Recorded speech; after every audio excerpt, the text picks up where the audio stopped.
Thank you all, and thank you for the introduction. I am thrilled to be here today as an Alaskan kid and to have you all here in Anchorage. And we have a great panel this morning. As we delve into solutions and new technologies and approaches this week, I think this panel will help us set the stage for the global context. And we have two exceptionally experienced folks here today to provide that context and that insight. It's my pleasure to introduce Mr. Dave Turk, the U.S. Deputy Secretary of Energy for the Department of Energy. And prior to his nomination as Deputy Secretary, Mr. Turk was the Deputy Executive Director of the International Energy Agency, where he focused on helping countries around the world tackle their clean energy transitions. He has specialized in clean hydrogen and also worked on a project to track the progress of a wide range of clean energy technologies. And during the Obama-Biden administration, he coordinated international technology and clean energy efforts at DOE. So lots of great perspectives there. And then we also have Mr. Geoffrey Pyatt, the Assistant Secretary for Energy Resources at the U.S. Department of State. And Mr. Pyatt has been all over the world since he joined the Foreign Service nearly 35 years ago, I think. He has been an ambassador to Greece, to Ukraine. He has served in New Delhi, India, with the U.S. Embassy, with the Consulate General in Hong Kong, in Pakistan. He really has been all around the world, and I am very excited to hear these gentlemen's perspectives on Alaska's central role in global energy. So without further ado, I'd like to turn it over to Mr. Turk for some of your opening comments, and then we'll have the same from Mr. Pyatt, and then we'll open it up to some conversation and questions. So, Mr. Turk. Well, first of all, Whitney, thank you for moderating this panel, and more importantly, thank you for being the first Alaska kid to head up our Department of Energy Alaska Energy Office. And if you ever need anything, not only from the Department of Energy, but across the government, Aaron is a terrific resource and a huge partner and dot connector. So thank you, Aaron, for taking this job and being such a terrific leader for us throughout the department. Let me also thank the governor and his administration. I've had a chance to meet the governor and had dinner with him last night. And I have to say, you can pick up pretty quickly if you've got a governor who's a show horse versus a workhorse. Those are terrible terms, but I think you know what I mean on that account. And it was clear to me that you've got a real workhorse, someone who's incredibly passionate, someone who's incredibly committed, and someone who's eager and willing to partner, including with this administration in Washington, to get things done for Alaskans. So, Governor, thank you for your leadership, your partnership, and your entire administration as well. I'd like to maybe start and just build on what the governor said and Senator Sullivan as well. There are definitely some unique challenges. The affordability one is the biggest one I'd like to highlight. Energy costs 4 times, or even in remote areas 8 times. That's just not good enough. That's not good enough. It shouldn't be good enough for any of us who work in the federal government, the state government, or in communities as well. So really eager to try to make some real progress on that. I've been in energy circles long enough to know if you don't have affordability and reliability, then everything else is secondary on that account. So eager to try to make progress on that. I think there's also, and Governor, I think you hit this incredibly well, and the Senator as well, enormous opportunities here. And I'd like to highlight 2 of those opportunities. One is obvious, and I think the Governor, you laid this out incredibly eloquently in terms of the breadth of opportunities across the board when it comes to energy here in Alaska. And not just the ones that you may normally think about. I think your reference to tidal and marine resources, to wind, including offshore wind. Geothermal is such a powerful, huge resource literally at our feet that we're just not taking advantage of enough. All the critical minerals opportunities here, and we build up that supply chain in terms of what we need in the US, but around the world in terms of those opportunities. So huge opportunities, no doubt, on the natural resources front. The other opportunity that I'd like to highlight is a kind of can-do attitude, or if I can be a little bit more direct, a no BS kind of attitude. I don't know, Jeff, we've been in DC a little while off and on in our careers. You get a sense where people can actually get things done, and you get a sense where things get mired in endless bureaucracy and whatnot. And we're trying to do our part in the U.S. government to try to move things along, as Senator Sullivan recognized on the LNG front. It seems like there's a real can-do, pragmatic, roll up the sleeves, get things done. Or put another way, I was emailing back and forth with my buddy Tommy Boudreau, who's the deputy over at the Department of Interior, and I've gotten to know Tommy over the last several years as fellow deputies, and I was saying that I already ran into 5 people that Tommy knows and said, say hi to Tommy. And he said back in a note, he said, you know, Alaska is like a small town. People know each other, people want to get together and get things done. And so as important as the breadth of those natural resources that's that can-do attitude, and you put that those two pieces together and you've got a pretty powerful combination. I'll just end in terms of the intro by just laying out, we now have, due to some historic legislation that was passed over the last couple of years in particular, a lot more opportunities from the federal government side to be a helpful partner. And I want to really underscore partner and true partner. This needs to be Alaskan-led, Alaskan-identified, not just Alaska as a state, but local communities. But we have tools in the tool belt that we're eager to try to make sure to bring to the table where they're of interest going forward. So just to give you a few highlights, there's a bunch of infrastructure funding. Already $4 billion has come to Alaska to build out infrastructure more generally.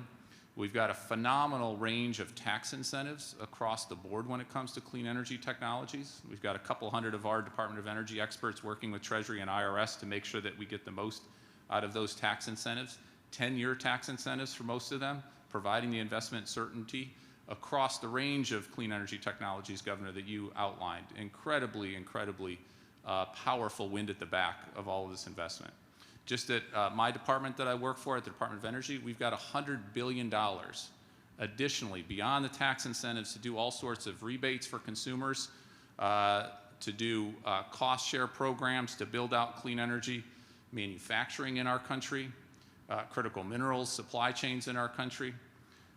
We also have our loan program that's open for business, including 10 times the loan authority for tribes across the country, and tribes being able to get direct from the loan. So we've got huge, huge opportunities.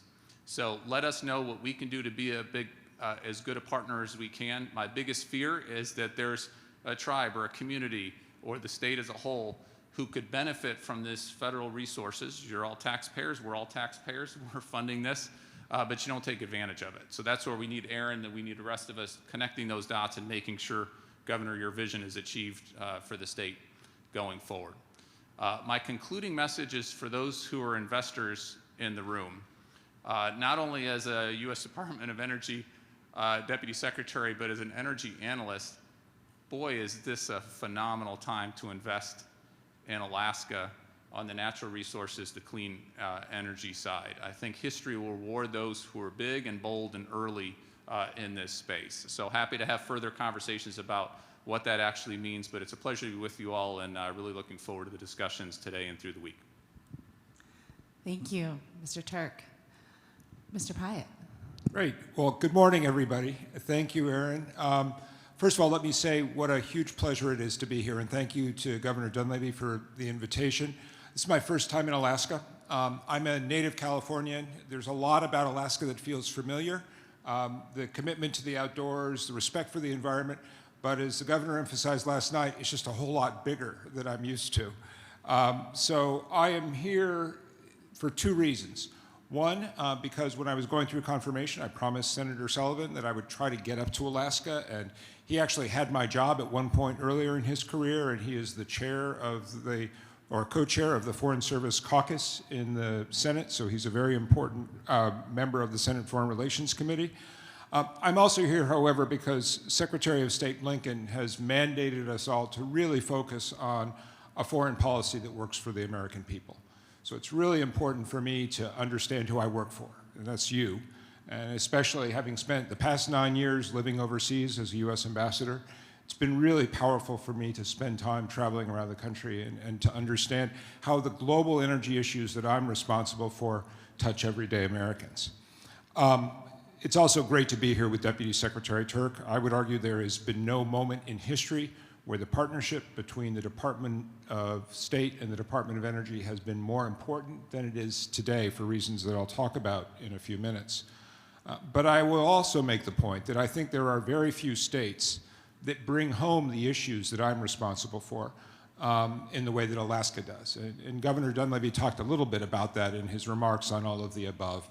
But whether it's on fossil resources, this enormous potential that Alaska has on renewables, the role of minerals from this state in the energy transition, or the prospects for small modular reactor technology as Alaska moves through this energy transition. This is a state that really brings home so much of what I'm responsible for. It's also a Pacific Basin state. And as Aaron said, I've spent most of my career overseas, split sort of 50-50 between Europe and Asia. And one thing that's clear as I look back over those 3 decades, the fulcrum of geopolitics is shifting in a dramatic way towards the Asia Pacific. This is the part of the global economy where our future and our children's future is going to be defined. Alaska is a near neighbor to Korea, to Japan, some of our closest allies in the Asia-Pacific region. It's also a country with a long history of trade relations with the Asia-Pacific. I was reminded yesterday in my conversation with the team at ConocoPhillips that it's actually Conoco in Alaska that was the first company to export LNG to Japan long before the United States had assumed its status as the largest LNG exporter in the world. And especially in this Asia region, energy is central to our alliances. So it's really, really important that we think strategically about how to leverage those energy resources to build security in the region and to advance America's national security interests. As I think about my responsibilities at the State Department, it's very, very clear to me, and I've been doing this job for about 8 months now, there are 2 enormous changes that the global energy system is grappling with at this moment. One is Russia and Vladimir Putin, and the consequence of the invasion of Ukraine and the sanctions that have been imposed on Russia, which mean that the country which, until last year, was the largest oil and gas exporter in the world, will never again have that status. And if I can just leave one statistic with you, the International Energy Agency assesses that by 2030, Russia's oil and gas revenue will have declined by 50%. Some of that is a result of international companies leaving the Russian market, including our American energy companies, ExxonMobil, Baker, Halliburton, all of those companies are gone. So there's going to be an inevitable decline in Russia's productivity, but Russia has also lost some of its most important markets, in particular in Europe, where the Kremlin spent 4 decades building up gas infrastructure to tie Europe into Russian supplies. That's gone. Europe will never again view Russia as a reliable energy supplier. So there is a 130 BCM hole in European energy supply or European gas supplies right now. So that has enormous implications for the United States, which, as I mentioned, is already now the world's largest LNG exporter and will retain that status for years to come. The other phenomena, of course, is the energy transition. And we can talk a little bit more about this later, but I would just emphasize how in my travels around the world, and in this role I've been to Japan, to Korea, to India, to Pakistan, to Europe a couple of times. I was just a week and a half ago, I was in the Caribbean. You see how fast this transformation is occurring, some of which accelerated by what Dave talked about in the Inflation Reduction Act and the way that is incentivizing a dramatic acceleration in the pace of investment and innovation that is going to ripple across our economies for years to come. Alaska plays a critical role in that regard because of your mining resources and the extraordinary growth in demand that we're going to see for lithium, for cobalt, for graphite, for all of the things which make a renewable energy future possible. So I will talk a little more about this maybe in the question and answer, but I will just make the point, maybe to finish up here. Governor Dunleavy talked in his opening about how oil made Alaska. And I think as I look at my role and my responsibilities on the geopolitics of energy, a big part of my job is to make sure that in the same way the United States really led the international energy system during the fossil fuel era, that as we look out to 2050 and the net zero era and this energy transition that's coming, that the United States continues to maintain that position of leadership.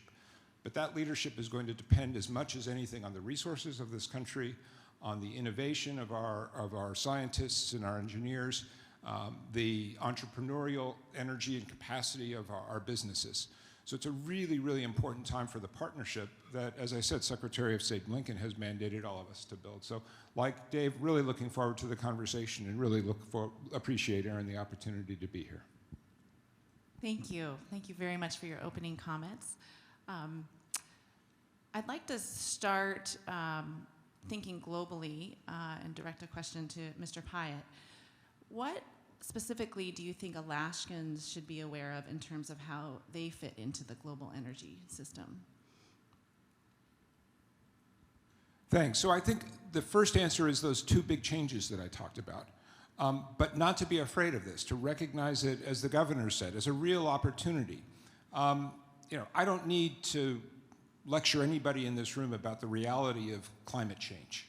We all live this, and I was really impressed yesterday. I had a really powerful conversation with Tara Sweeney at Conoco and talking to her about the history of the native communities on the North Slope and sort of how they are affected by the changes that we're all seeing in our climate. As a Californian, I see this in extreme weather events and the impact of drought and coastal erosion and sea temperature change and all of the things that we see happening around us. So that's what adds the urgency to this energy transition. But I think we also have to recognize it as one of the great economic opportunities that our country has experienced. And Dave can talk a little more about how the Inflation Reduction Act connects to this. But as I look around the world and I see the amount of innovation that is happening, and especially in really big places. I mean, you look at a country like India, and you see the growth that is going to occur there in the demand for critical minerals, the challenge of providing energy to an international community that is adding hundreds of millions of people to the middle class, all of whom want the things that we take for granted. But all of that starts with the availability of energy. So this equation between energy security, energy transition, and economic opportunity is a really powerful one. And so I think that's what I would emphasize. Thank you. And then, Mr. Turk, in terms of opportunities for Alaskans in the realm of this global transition, a huge focus of the Biden administration's clean energy agenda has been the potential for job creation. Can you talk more about that overall strategy and what those jobs could look like here in Alaska as part of that transition? Thanks, Aaron. So there's a huge opportunity on the jobs and economic development side of things. So the historic legislation that was passed, and it wasn't just the Inflation Reduction Act that Jeff's mentioned a couple times, but also the bipartisan infrastructure legislation. I really want to give a shout out to Senator Murkowski for many years of work on that particular bill, and Senator Sullivan as well. Just some terrific leadership coming from Alaska on that particular piece of legislation. So it's estimated that those pieces of legislation will help spur 1 million new jobs across the U.S. every year for a decade. So that's an awful lot of jobs just in terms of the volume of those jobs. What we're trying to do is be very intentional that those are good jobs. Those are the kinds of jobs, as our president has spoken so eloquently, also from Scranton, Pennsylvania, about the need for a job to not only be a paycheck, but to be dignity, right? To be your place in the world trying to help move things along. So we've got a phenomenal opportunity to have the volume and the quality of jobs going forward. We've already seen phenomenal investment spurred by some of these pieces of legislation and what we're all trying to do. So upwards of $100 billion already invested in battery manufacturing across the United States. That's an awful lot of economic opportunity. That's an awful lot of opportunity for the supply chains going in up to all those battery manufacturing facilities, and a huge opportunity space here in Alaska in particular. The other thing we're trying to do is really prioritize what we call energy communities. Those are communities that have spent years and decades and generations building up the strength of our energy infrastructure in the country. And Alaska is certainly an energy community, and trying to really be intentional, be purposeful about making sure that there's jobs, there's economic opportunities, a huge range of economic opportunities going forward. So again, we're looking forward to being partners in an Alaska-driven economic future priorities going forward, but we've now got some tools in the tool belt to help you all. Great, thank you. Following up on that, Mr. Turk, I know that DOE is also doing much to promote economic opportunity through clean energy for our tribal communities, which is an important part of our state. What are some of those tools? So it's a huge range of tools, and we've spent a lot of time and effort for years and years at the department, but just ramping it up even further. So in addition to our Arctic Energy Office that Aaron so ably leads, we've got an Indian Energy Office as well that has been listening, been trying to build up those relationships with significant funding streams and only enhanced funding streams going forward. So earlier today, our secretary announced an additional 18 tribes across the country who have been given awards to try to help them reduce their energy burden, that is, make energy more affordable, more resilient, taking advantage of this full range of clean energy technologies. Of those 18, 5 of those tribes are here in Alaska. So $6 million of additional investment. This is just another announcement building on various other announcements that have been made going forward. And we'll have all sorts of other opportunities going forward. I mentioned before that our loan program now has 10 times the loan authority to work with tribes, and tribes can now access that funding directly as opposed to having to go through an intermediary. So there's a huge range of opportunities. What we need to do, and Aaron, you'll be a helpful part of this, is connect those dots so that we make sure that we have those tools, we have those funding streams, we have those opportunities available for tribes certainly across the state. Thank you.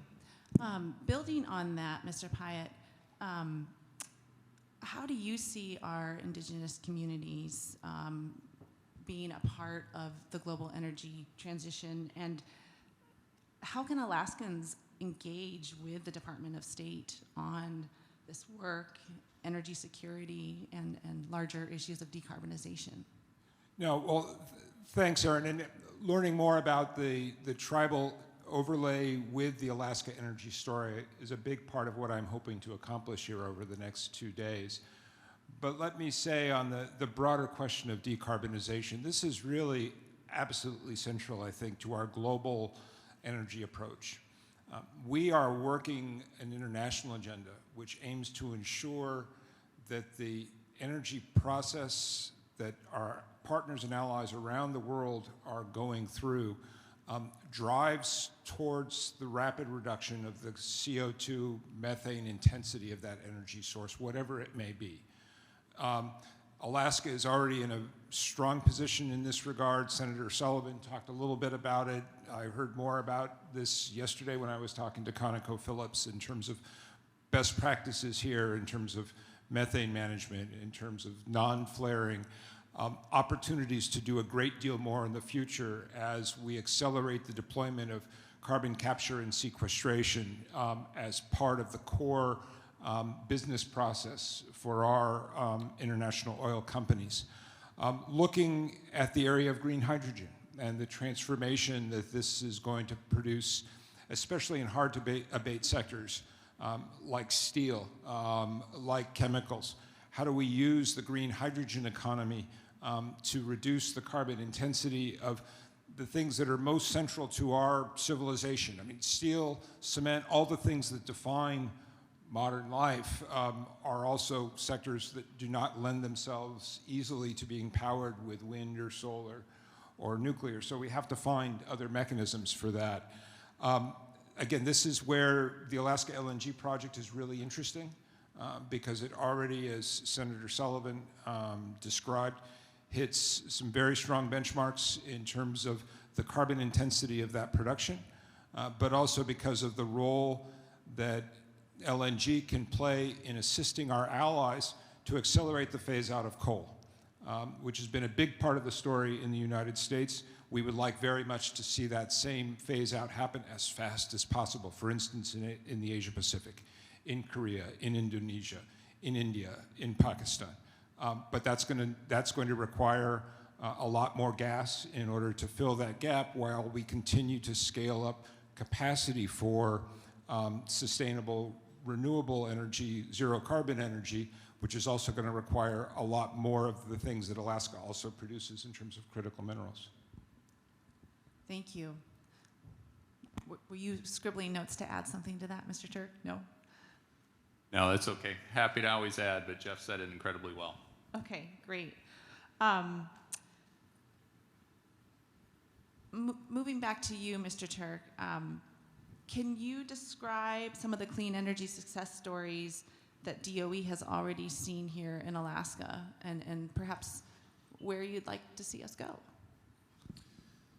So there are success stories, and there's a lot more success stories in the making if we can all work together on that front. So just a couple examples.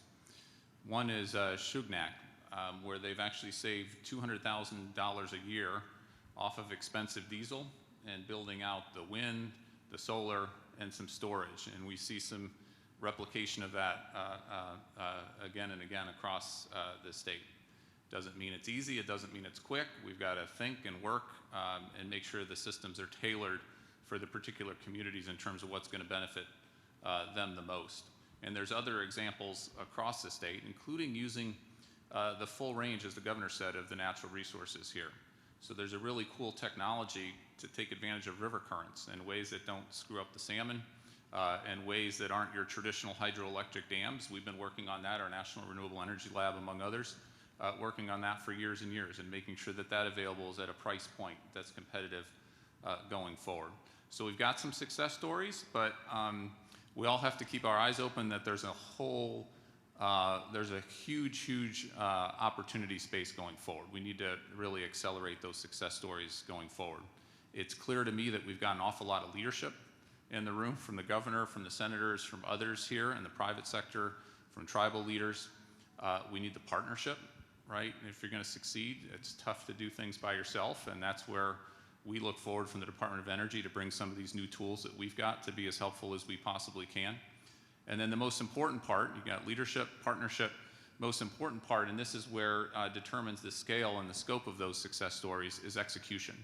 Blah, blah, and talking and all that is great, but we really need to execute in the real world, and that's where we all need to roll up our sleeves and get it done. First and foremost for the communities that are impacted, that will be impacted the most if we can bring these clean energy technologies at a price point that works for them, for affordability, for reliability, for economic development going forward. Great. And I think the other aspect of partnership that comes to mind is how the Department of Energy and the Department of State might work together. How do you see your two departments specifically coordinating on Alaska work? And I'm thinking, for example, of the national strategy for the Arctic region, but maybe there's other opportunities and partnerships that you can highlight for us. So I'll take a crack, and Jeff may have an answer here as well. And thanks, Jeff, for the very kind words. I don't think our two departments, certainly on energy issues, have worked as well as we're working, and a lot of that is because of Jeff and his leadership and just going about in a very collegial way. So earlier in my career, I had a chance to take a couple stints actually at the State Department. And each department is unique. I would say the State Department is unique in all sorts of ways. And I think it helps to have some of us who've worked in different departments to have a little bit of perspective, to have a little bit of humility. There's an awful lot of phenomenal talent at the State Department. Jeff in his career is a perfect example of this. People who have devoted their time on the diplomatic front, living in a country, being ambassador to a place like Ukraine and Greece and others, understanding that country in and out. That's something that we at the Department of Energy don't understand as much as we need to understand. At the Department of Energy, though, we've got a bunch of nerds, nerds in a good way. There's probably some nerds in this room right now. We've got people who are literally doing things humanity's never done before. One of our national labs last year, for the first time ever, actually had more energy coming out of a fusion experiment than was put into it. Big deal. Yeah, we can clap. I tell you what, it is the coolest thing. The Secretary and I just had a town hall with all of our workers, and I was just reflecting on what makes it so special to work in a place like your U.S. Department of Energy. And it is routine that we get to say, for the first time in humanity's existence, we've had ignition on fusion, or for the first time in humanity's existence, we've done this. And that's because we've invested in that. We've invested in that R&D. We have 17 phenomenal national labs around the country. So we've got nerds, we've got technology, we've got policy, we've got a lot of tools in the tool belt, that $100 billion I mentioned before. We just need to marry it up with that diplomatic skill and that heft. And it's a phenomenal time for energy. If you're in the US working with partners, I just see our ambassador to Japan, Emmanuel, who's a phenomenal, phenomenal leader for us in Japan.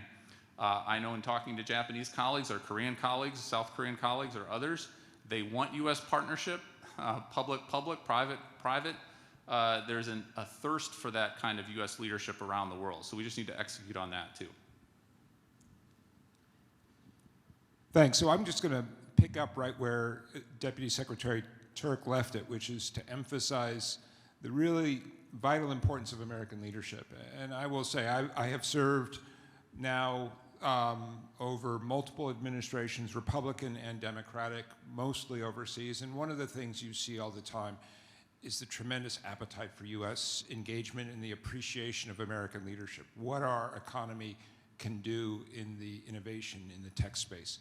This is where the State Department's real comparative advantage lies. We have our embassies and consulates around the world, people like Ambassador Emmanuel working every day to advance America's national interests, to build the partnerships.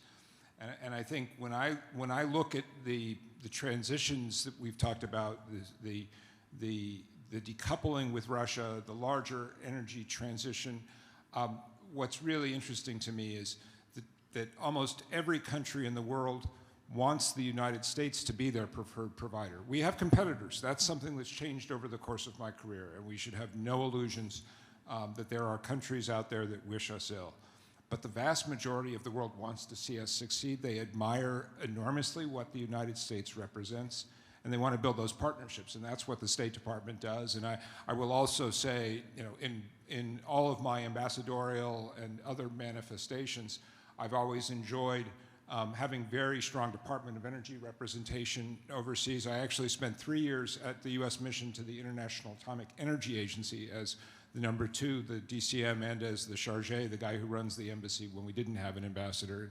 That mission actually has the largest DOE footprint, I think, of any U.S. embassy anywhere in the world for obvious reasons. But it's a really, really powerful partnership at a moment when these energy issues have become so central to our strategic interests, but also to our strategic relationships. Thank you. I'd like to drill down a little into that, Mr. Pyatt.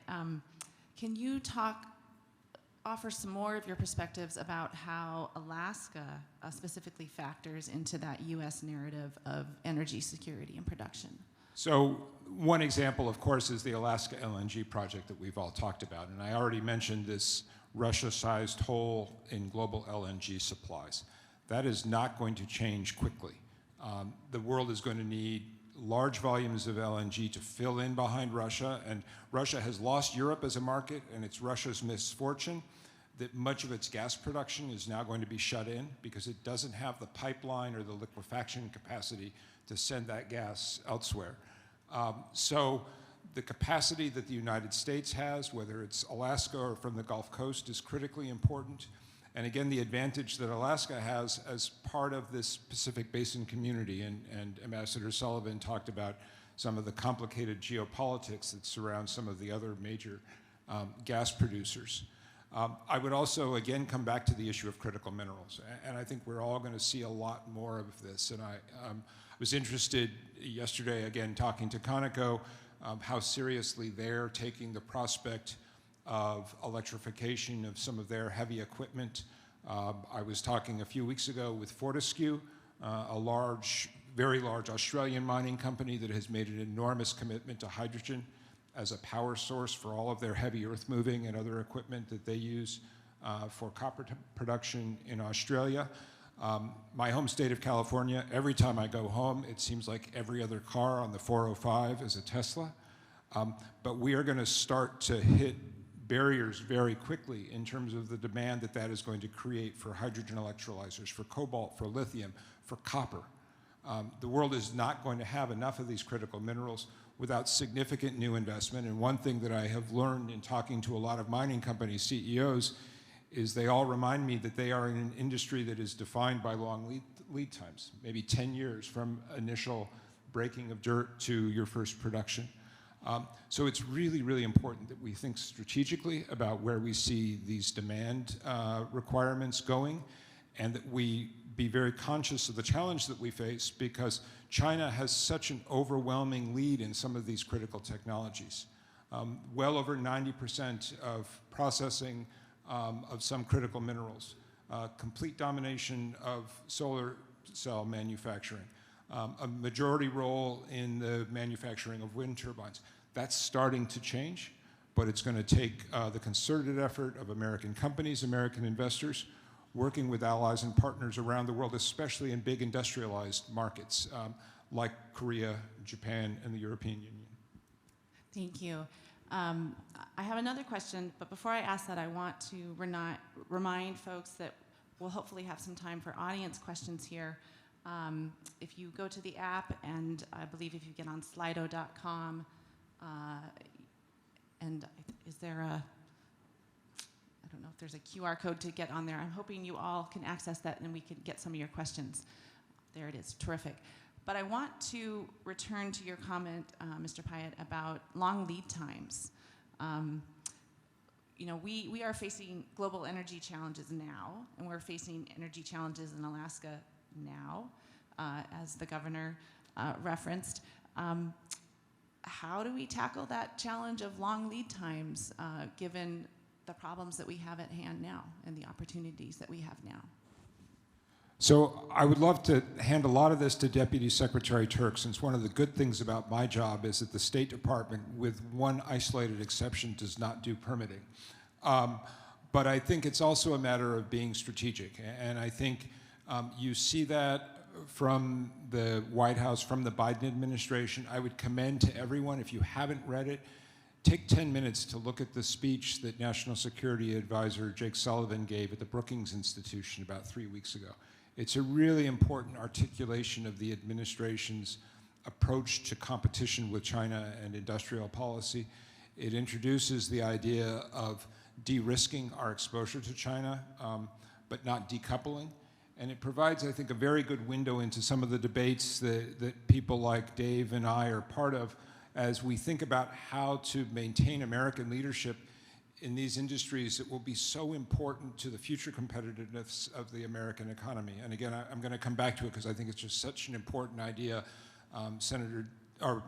Governor Dunleavy's point about how oil built Alaska, and how now there's this transition that we shouldn't be afraid of, because Alaska has all the ingredients also to be highly competitive in an era of energy transition, both through this LNG period where we're leveraging LNG as a baseload capacity, especially to accelerate phase out of coal, but then also all of the new technologies that will be part of a future zero carbon economy.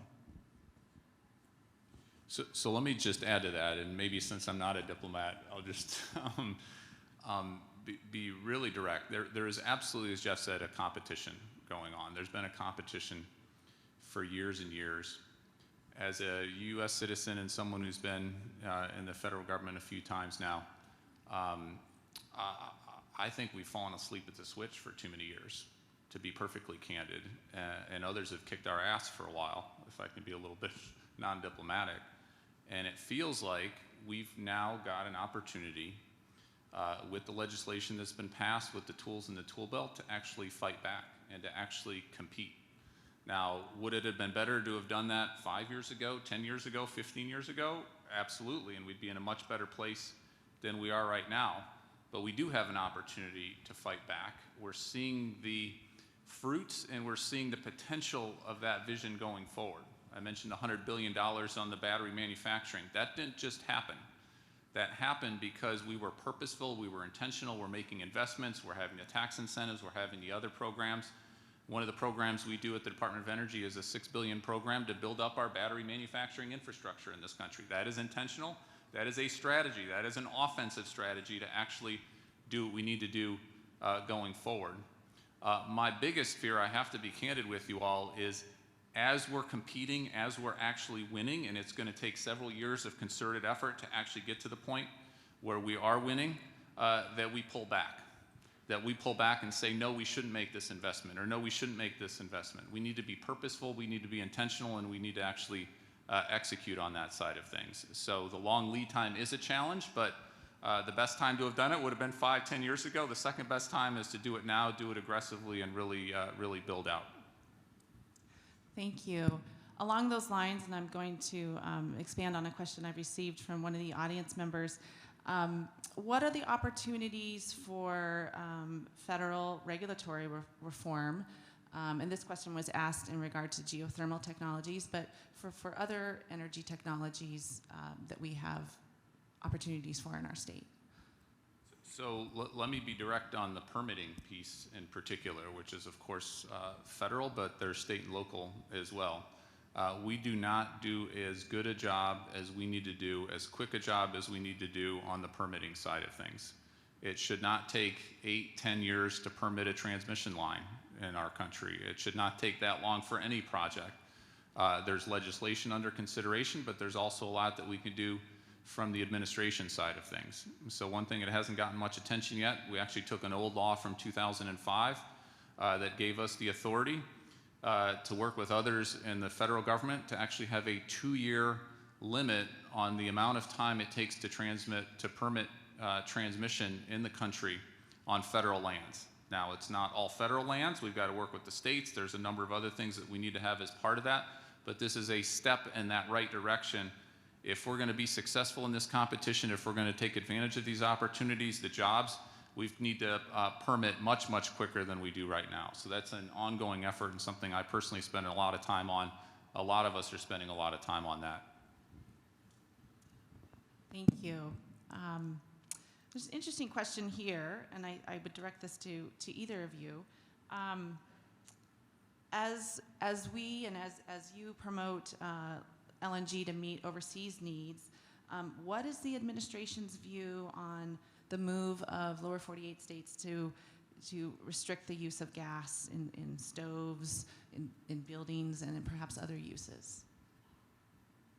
So let me be clear, and DC drives me crazy sometimes. There's all sorts of politics that's played, and it's a free country. I don't need to tell Ambassador Emanuel, who used to be the chief of staff back in the day and a member of Congress for several years as well.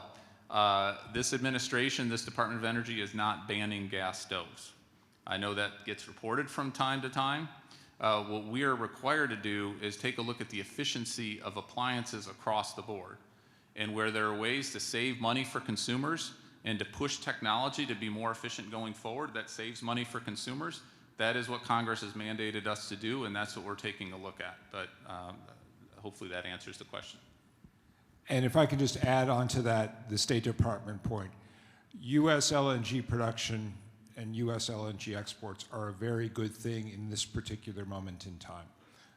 And having spent a lot of time in Europe, and just to help everybody understand what happened over the past year and a half, as Vladimir Putin really truly weaponized his energy resources and tried to use winter as a weapon against the Ukrainian people, but also against hundreds of millions of Europeans. There is deep appreciation in Europe for the fact that it really was American LNG producers that rode to the rescue, that provided the resources that European industry and European consumers needed to get through the last winter.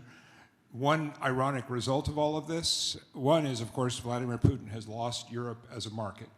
But the other is that Europe itself is rapidly accelerating its own energy transition to get out from underneath the dependence on that Russian oil and gas.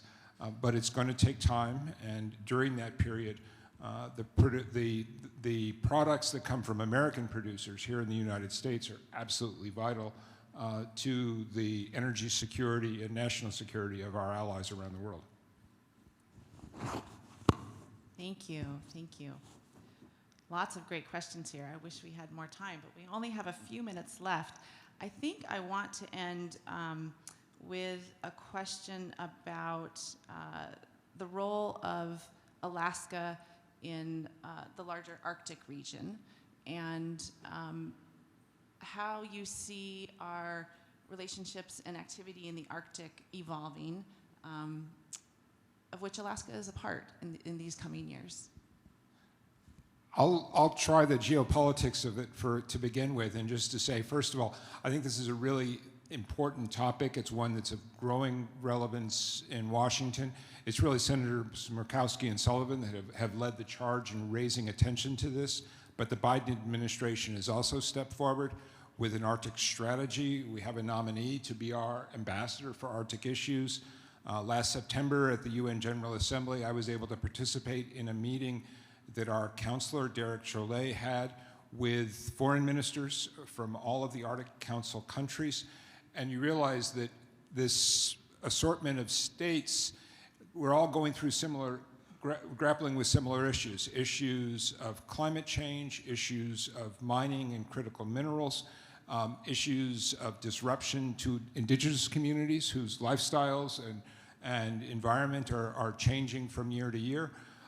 And so it's a set of issues that nobody really thought about because we took this region for granted. So I think in terms of geopolitics, very much on the agenda. I think this is another area where part of my responsibility in this visit is to listen to Alaskan voices and understand how people here are thinking about these issues, and how in Washington we can reflect your concerns and your priorities in these conversations that we were having with other countries. Let me just add, Alaska is not only incredibly important for all things that happen in the Arctic, of course, the part of the Arctic that's in Alaska, but around the world as well, and an awful lot of work through the Arctic Council and other mechanisms, and we need Alaska leadership there. As Jeff so well put it, Alaska is a powerhouse in the Pacific, in the Indo-Pacific region. An incredibly important region, an increasingly important region, and it's terrific, again, to have someone of the caliber of our ambassador in Japan doing what he's doing day in and day out for U.S. interests, but also Alaskan interests as well going forward along those lines. And Alaska is and will need to be even more a clean energy powerhouse. There is no doubt about that. And I'm not, again, just speaking as a Deputy Secretary of the U.S. Department of Energy, but also as an energy analyst. We're not going to be successful in those clean energy technologies at pace and scale, all the supply chains, unless Alaska becomes an even bigger clean energy powerhouse throughout the range of technology areas and throughout the supply chain going forward. We just need to work together, and we need to do that in a way that's first and foremost good for Alaskans, good for Alaska, good for the U.S., and it certainly will be good for the world as well.